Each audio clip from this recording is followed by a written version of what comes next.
Assalamu alaikum warahmatullahi wabarakatuh. Tumerudi tena, ni wako Yusuf S Makame. Leo tutakwenda kufahamishana, kukumbushana hadithi ya bwana wetu Muhammad sallallahu alaihi wasallam katika kitabu cha Fadhila al-A'mal, fadhila za amali. Tutakwenda someana hadithi ya bwana wetu Muhammad sallallahu alaihi wasallam juu ya fadhila za Qur'an. Abu Said radhiallahu anhu, Abu Said radhi za Mwenyezi Mungu zimwendee yeye, ziwe juu yake, ameeleza kuwa Rasulullah sallallahu alaihi wasallam, mtume wa Mwenyezi Mungu, rehma na amani zimfikie yeye, ziwe juu yake, yuwasema: Allah mwingi wa baraka aliyetukuka yuwasema, kama mtu atakosa muda wa kunidhukuru na kuniomba neema zangu kwa sababu ya kushughulikia Qur'an,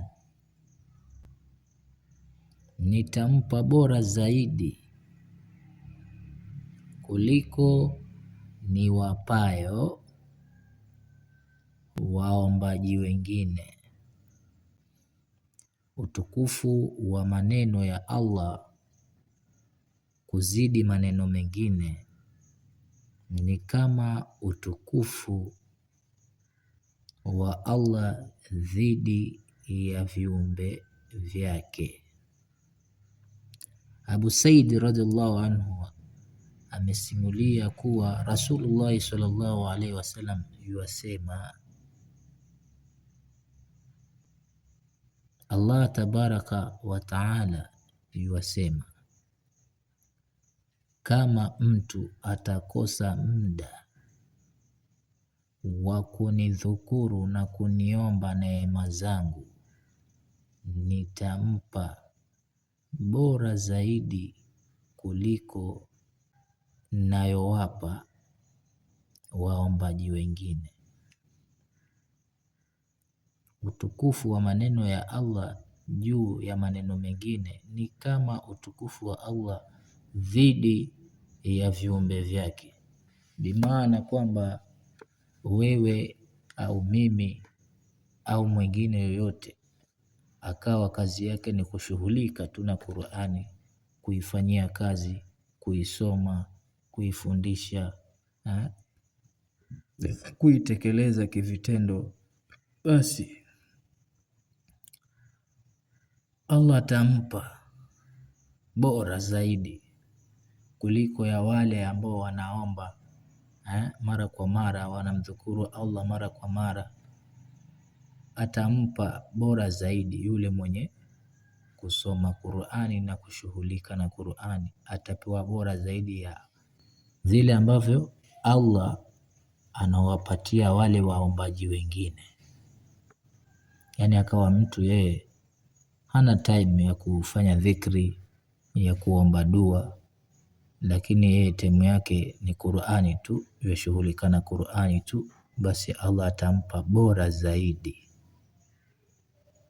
ya wale waombaji wengine wanaomdhukuru Allah na kumuomba dua mbalimbali.